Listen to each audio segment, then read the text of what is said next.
In May 1951, the NNC launched a plebiscite in Nagaland, which resulted in 99% of all Nagas endorsing complete support for an independent Nagaland. The issue of Naga independence and the verdict of the Naga plebiscite was put to the then first Prime Minister of India, Jawaharlal Nehru, in Delhi on March the 11th, 1952. Now, even though Nehru had supported self-determination for the Nagas in 1944, when faced with the demand, he simply exploded with anger and exclaimed, "Whether heaven falls or India goes to pieces and blood runs red in the country, I don't care. Whether I'm here or for that matter any other body comes in, I don't care. Nagas will not be allowed to become independent." In January 1952, the National Council launched a civil disobedience campaign, refusing to pay taxes and boycotting India's first ever general election. No Nagas stood for election. No Nagas voted. Nevertheless, on March the 30th, 1953, the Nagas welcomed Nehru's decision to visit Kohima. The Prime Minister was accompanied by his daughter, Indira Gandhi, and also by the Burmese Premier, U Nu. The Naga National Council leaders were busy preparing the memorandum to be submitted to the two Prime Ministers. Thousands of Nagas gathered at the Kohima football ground, but Nehru was rigid. Just before the meeting, he gave instructions stopping the Nagas from making any oral or written address to the reception. As a result, the Naga delegation walked out in defiance of such blatant repression. Nehru and U Nu were left, almost alone, to address just a handful of government servants. Nehru felt humiliated. Immediately, arrest warrants were issued for 8 NNC leaders. The whole Naga Hills district and the sensitive areas were declared disturbed. House raids on Naga leaders followed, and many went into hiding. The Disturbed Area Act was imposed on the Naga Hills in 1954. Nagaland, in effect, fell under the cloud of martial law.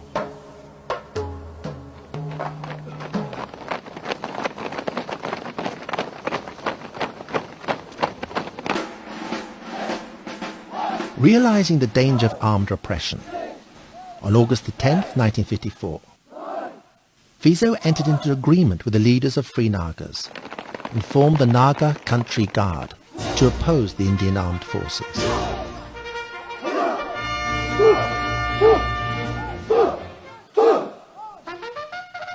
The first armed resistance group was born.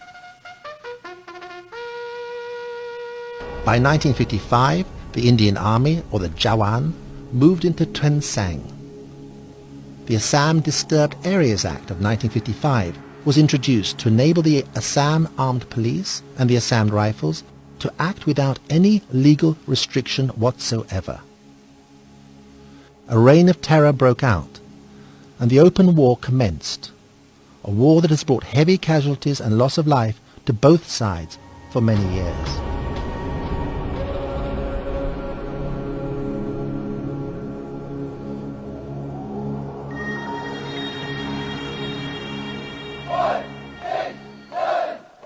On the 22nd of March 1956, the Naga National Council inaugurated its federal government of Nagaland, known as the FGN, an armed opposition movement, and amalgamated with the Naga Home Guard, soon to be known as the Naga Army. In 1956, the fighting intensified between the Indian security forces and the Naga resistance. Churches were burned, villages razed, aircraft were used to bomb and harass the Nagas. Women were raped, and they continue to be molested. Even places of worship were not spared from the violations. Bible Hill, for example, a Christian mission center in Fort Kohima, was occupied by units of the 14th Assam Rifles. They burnt the Reverend Palesto Chase, the head of the center, to death. And between 1954 and 1964, innocent villagers were arrested, and confined in Indian jails and concentration camps. Many died, others were simply mutilated. In what was known to the Allies as the Burma Campaign, and to the Japanese as the infamous Operation Impal. Even before the war, however, Naga nationalist aspirations had already begun. The Naga Club, a group formed from prominent Naga leaders drawn from those who had returned from France and had served in the British Army during World War I, submitted a political memorandum to the Simon Commission in January 1929 with 20 signatories and demanded exclusion of the Naga from the so-called Reformed Scheme of India. The memorandum, which was eventually debated in the House of Commons, resulted in the exclusion of the Naga inhabited area from the provisions of the Government of India Act 1935. Nagaland was made an excluded area. The administration of the Naga Hills was left to the discretion of the Governor of Assam, whose main objective was simply to protect the Nagas from economic exploitation.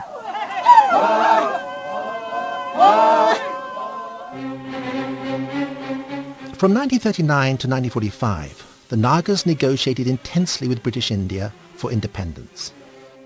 With their roots in the Naga Club, the nationalists under the leadership of Mr. T. Alibi Imti and Gami Zapu Fizo, T. Sakri and others, formed a political group in February 1946, the Naga National Council, with the aim of uniting all Naga tribes under one political umbrella. Prior to 1947, the Naga National Council announced to both India and Britain that it would form a sovereign democratic republic called Nagaland.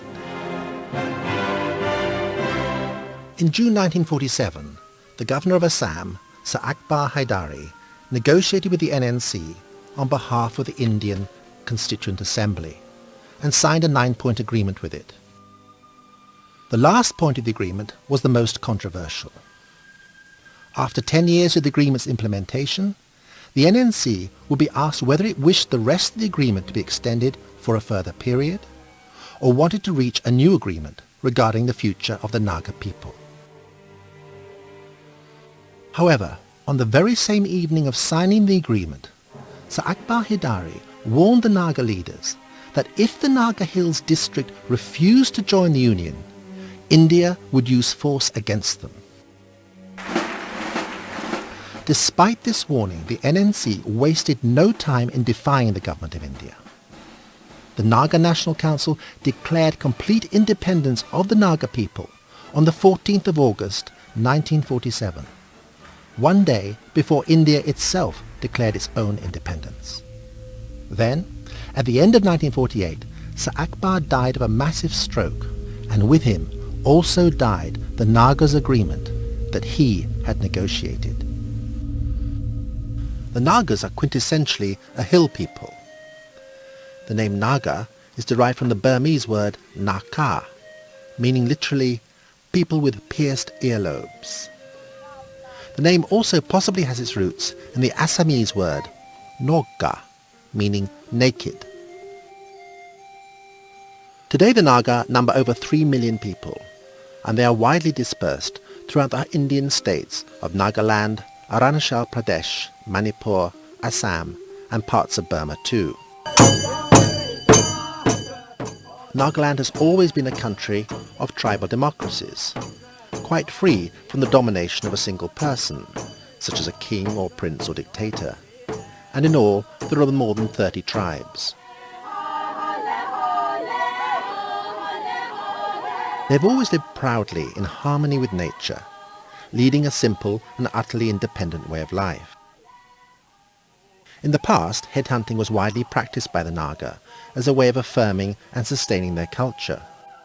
For example, as a fertility ritual, it was celebrated to ensure good harvests. Spiritually, it was used to protect the community from evil spirits. And in warfare, it celebrated bravery and conferred honor on warriors. It also affirmed social bonds, helping to define people's social status in the overall tribal hierarchy, and to legitimize the positions of those in authority. Historically, before the arrival of the British, the Naga homeland never had any connection at all with either India or Burma.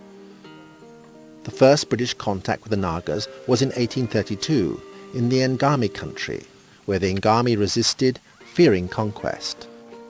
British, however, managed to dominate the area with their superior firepower.